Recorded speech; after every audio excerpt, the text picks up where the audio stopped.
Peuple de Dieu, soyez encouragés dans le nom glorieux et puissant de notre Seigneur Jésus-Christ de Nazareth. Je vous encourage, mes frères et sœurs, à continuer à marcher dans la justice, dans l'amour du prochain, dans le pardon, dans la paix, dans la joie, dans la douceur, de manifester le fruit de l'esprit, frères et sœurs. Je vous encourage à être des véritables disciples dans ce temps de la fin. Je vous encourage, mes frères et sœurs. Je remercie le Seigneur pour cette vidéo. Je remercie le Seigneur pour cette vidéo qui va être effectuée, pour le message qui va être donné. Merci, Père. Merci. Merci parce que tu parles à ton peuple, Père. L'exode. L'exode. L'exode, frères et sœurs. L'exode. L'exode en Christ. Vous savez ce qui fait de la peine à Dieu? C'est que son peuple,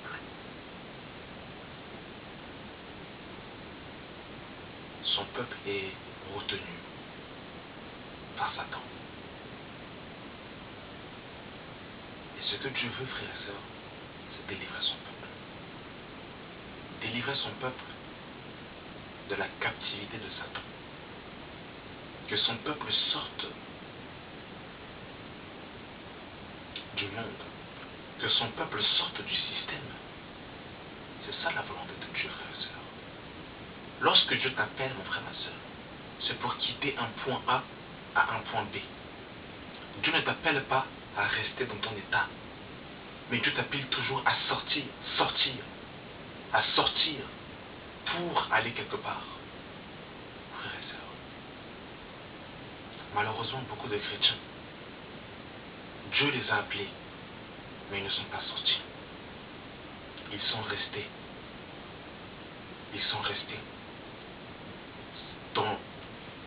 dans le monde. Ils sont restés aux éternités.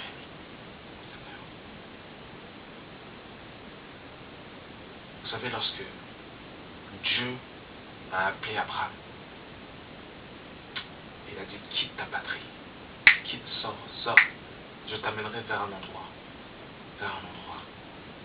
Lorsque Dieu a appelé Abraham, il a appelé Abraham à quitter son lieu pour aller dans un autre endroit, vers une autre terre, Canaan, la terre promise. Lot était parti à Sodome et Gomorrhe, mais il n'a pas consulté Dieu. Il est parti dans la terre que lui désirait. Et Dieu l'a appelé à sortir de Sodome et de Gomorrhe. Tu veux que Dieu te sauve, mon frère, ma soeur, et quitte le monde, quitte Babylone, quitte les messages complètement sataniques. Il faut sortir, il faut quitter. Frères et sœurs, je vous le dis, il y a des frères et des frères et des sœurs, il ne faut même pas les écouter. Que ce soit sur internet, que ce soit dans nos bâtiments d'église, il y a des frères et des sœurs qu'il ne faut même pas écouter. Parce que leur message ne vient pas de Dieu, mais vient du diable, il vient de Satan. Et c'est un évangile qui vous ramène en enfer, frère, qu'il ne faut même pas écouter. Il ne faut même pas les regarder. Il y a des gens qui ne faut pas les regarder. Je ne suis pas en train de dire de me regarder moi, mais ayez le discernement, demandez au Saint-Esprit qui vous ouvre les yeux pour savoir quel est le message qui vient de Dieu ou pas. Il y a des frères et des sœurs qui ne prêchent que pour leur ventre, qui ne prêchent que pour leur gloire, et surtout qui ne vous ramènent même pas à Christ et à sa parole, mais vous ramènent à eux, pour que vous soyez leurs fans, pour que vous puissiez aller les idolâtrer, les vénérer comme étant des divinités. Frères et sœurs, lorsque Dieu a suscité Moïse, Dieu a envoyé Moïse pour qu'il puisse sortir son peuple de la captivité de Pharaon pour les ramener à Canaan. Frères et sœurs, l'exode. Lorsque Christ est venu sur la terre, frères et sœurs, il est venu nous faire sortir du monde pour que nous puissions avoir part au royaume des cieux. Jésus dit: vous êtes dans le monde, mais vous n'êtes pas du monde, frères et sœurs. Il y a toujours un système, un mouvement d'exode où on doit quitter quelque chose pour s'attacher à une autre chose. Et beaucoup de chrétiens ne sont pas sortis de leur état du mondaine. Beaucoup de chrétiens ont un un message qui les attache à la terre, un évangile complètement satanique, complètement démoniaque. Mais ils restent attachés à ces choses. Ils ne sont pas sortis. Frères et sœurs, si vous ne sortez pas, la colère de Dieu va s'abattre sur vous. Bien que vous aimez Dieu.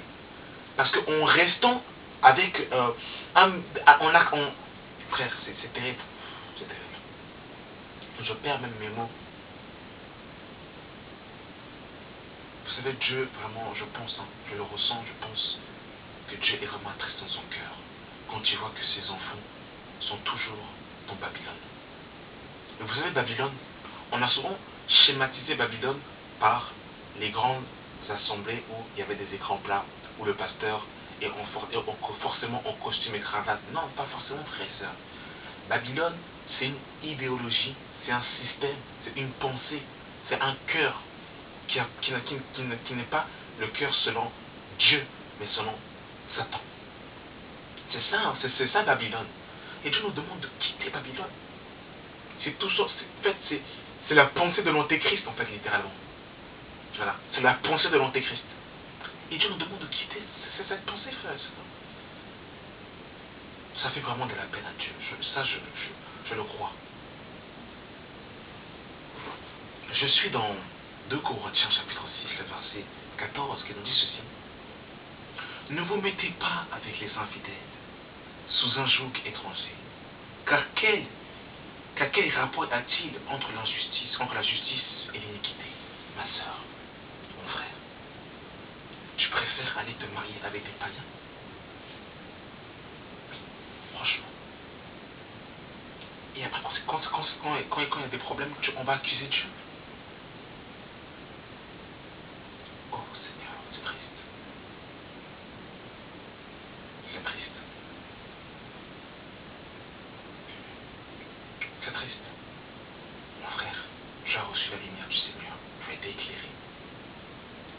Mais tu écoutes des musiques d'antichrist.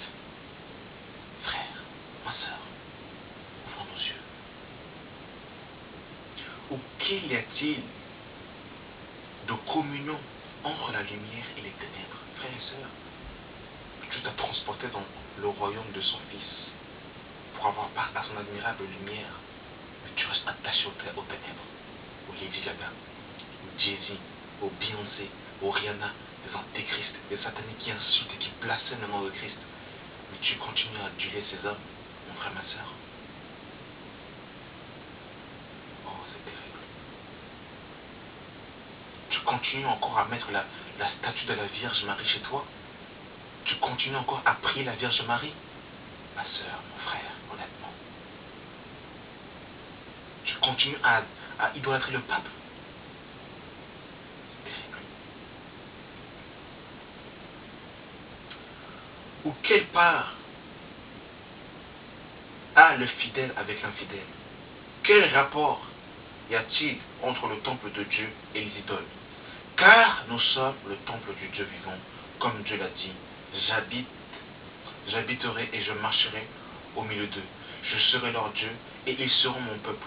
C'est pourquoi sortez du milieu d'eux. Sortez du milieu d'eux. Frère, mon frère, ma soeur, tu ne peux pas suivre Dieu si tu n'es pas au préalable sorti. Mon frère, ma soeur, tu dois sortir. Dans ton assemblée, on te prêche un message qui est... On ne te prêche pas l'enlèvement de l'église. On ne te parle pas de la mort, de l'enfer.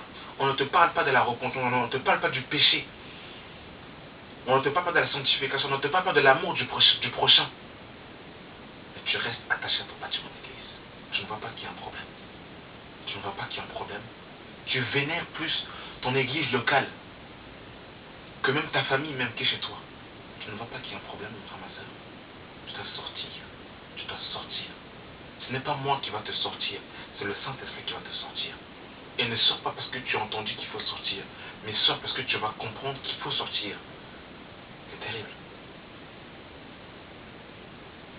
Et séparez-vous, dit le Seigneur. Ne touchez pas à ce qui est impur, et je vous accueillerai. Je serai pour vous un père, et vous serez pour moi des fils et des filles, dit le Seigneur Tout-Puissant. Oh, Jésus-Christ.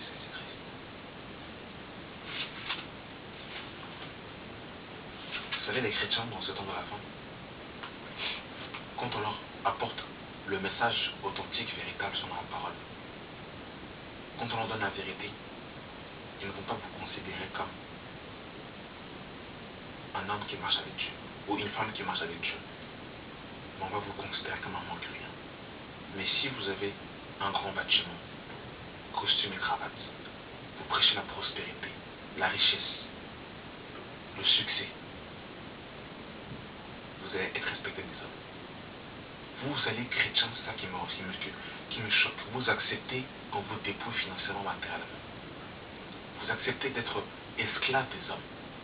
Vous vous êtes fait des divinités. On insulte Jésus, mais vous allez accepter et vous courez, vous allez accepter. On vous donne un évangile complètement satanique, ténébreux, et frères et sœurs, vous allez l'accepter. Vous préférez écouter ce genre de message. C'est triste. Des églises comme Charisma, comme ICC, comme Paris Centre Chrétien, ICC, toutes ces églises complètement paganisées, frères et sœurs, où le message du Seigneur a été mis dehors, et vous allez courir pour aller écouter ce genre de message. C'est triste. C'est triste. Que Dieu nous aide, que Dieu nous délivre. Je termine par ce dernier passage. Apocalypse chapitre 18, verset 2. On dit, elle est tombée Babylone la grande. Elle est devenue une habitation de démons, un repère de tout esprit impur, un repère de tout oiseau impur, de tout oiseau, parce que toutes les nations ont bu du vin de la fureur de son impudicité, et que tous les rois de la terre se sont livrés avec elle à l'impudicité, et que les marchands de la terre se sont enrichis par la puissance de son luxe. Donc, dans vos églises où on vous prêche la prospérité, le luxe, ça vient de Babylone. Ça vient de Babylone. Comme je le disais, Babylone, c'est une idéologie. Babylone, ça peut être même dans une église de maison. C'est pas forcément quand il y a un écran plat, tout ça là, non. Ça peut être dans une église de maison. Quand la disposition du cœur est tournée vers le diable, c'est Babylone. On va sortir, on va sortir. Mon frère, ma soeur, il n'y a plus de temps. Je dis, il n'y a plus le temps de jouer, il n'y a plus le temps. Jésus est à la porte, il est en train de revenir. Écoute le message qui va te sauver, mon frère, ma soeur. Écoute le message qui va changer ton cœur. Verset 4. Et j'entendis du ciel une voix forte qui disait, sortez du milieu d'elle, mon peuple, afin de ne pas participer à ses péchés. Et vous n'aurez point, et que vous n'ayez point de part à ses fléaux. Ça veut dire que Babylone va être frappée par les fléaux de Dieu. Toi, mon frère, tu dis que tu aimes le Seigneur, mais tu continues à suivre c'est terrible. Tu continues à aller dans ces assemblées où le message du Seigneur n'est pas prêché. On est pour le remariage, tu es là-bas. On dépouille les chrétiens, tu es là-bas. On est pour le racisme, tu es là-bas. Le manque d'amour, mais tu continues à suivre ces bâtiments d'assemblée. La saine doctrine n'est pas prêchée, mais tu continues à suivre ces choses. Oh, frères et sœurs, mais quel message vous voulez? Vous voulez quoi comme message? Vous voulez quoi? Qu'est-ce que vous voulez comme parole? Vous voulez quoi? On vous prêche la vérité, on vous prêche le message authentique qui vous rapporte au Seigneur. Vous ne voulez pas. Quand on va vous prêcher des évangiles qui vous rattachent à la terre, vous allez courir pour écouter. Mais frère, qu'est-ce que nous voulons en ces temps de la fin? Nous voulons quoi? Qu'est-ce que nous voulons vraiment? Ça fait mal. Ça fait vraiment mal. Frères et sœurs, sortons. Honnêtement, sortons. Il y a des frères et des sœurs, arrêtons d'écouter. Arrêtons honnêtement. Parce que la colère de Dieu va frapper sur nous. Je vous le dis, frères et sœurs. Maintenant, faites comme vous voulez. Faites comme vous voulez. En tout cas, Dieu nous a parlé aujourd'hui encore à travers ce message. Maintenant, faites comme vous voulez. Mais en tout cas, écoutez la voix de l'Esprit. Écoutez la voix de l'Esprit.